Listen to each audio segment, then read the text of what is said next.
un excellent point que de les faire revenir au regard de la grande frilosité de l'opinion publique quant à ce sujet. Sylvie Baumel, vous pensez aussi que c'est à la fois dangereux politiquement et surtout dangereux pour la sécurité de notre pays?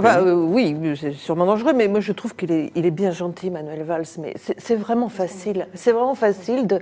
le problème, il n'est pas... Enfin, si j'ai bien compris, il n'est pas tant...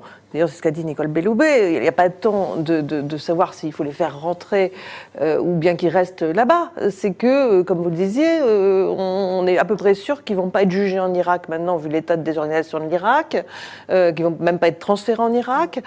Donc, à un moment donné, ils vont sortir. Alors après, est-ce que le djihadiste sait se bouger? Je pense que oui. Donc la question, elle est plutôt, est-ce qu'il faut les faire rentrer et essayer de faire ce qu'on peut, j'en sais rien, et éventuellement les juger, parce que c'est même pas sûr qu'on puisse les juger en France. Hein. Il y a un certain nombre qu'on ne pourra pas juger, parce qu'on n'a même pas de preuves de ce qu'ils ont fait. Ou bien est-ce qu'il faut les laisser à la nature, et puis je pense qu'ils sont assez futés pour venir nous embêter quand même. Bon, la seule chose, c'est que d'abord tous les pays, effectivement, tous les pays européens sont à peu près dans la même nasse que nous, c'est quand même le rappeler aussi dans ce problème-là.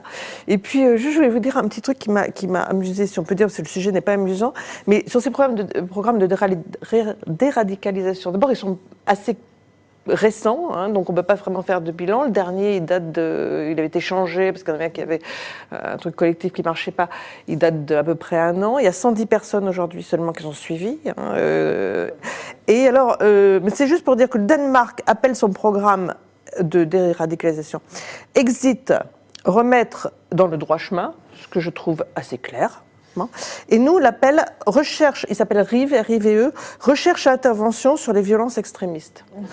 Je trouve que c'est clair sur notre manière d'aborder les choses et sur la manière de ne pas nommer les choses que nous avons. Voilà, c'était juste... un problème à nous, Français.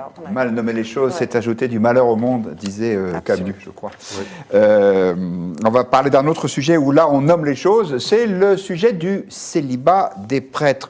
Un synode récent de l'Église catholique consacré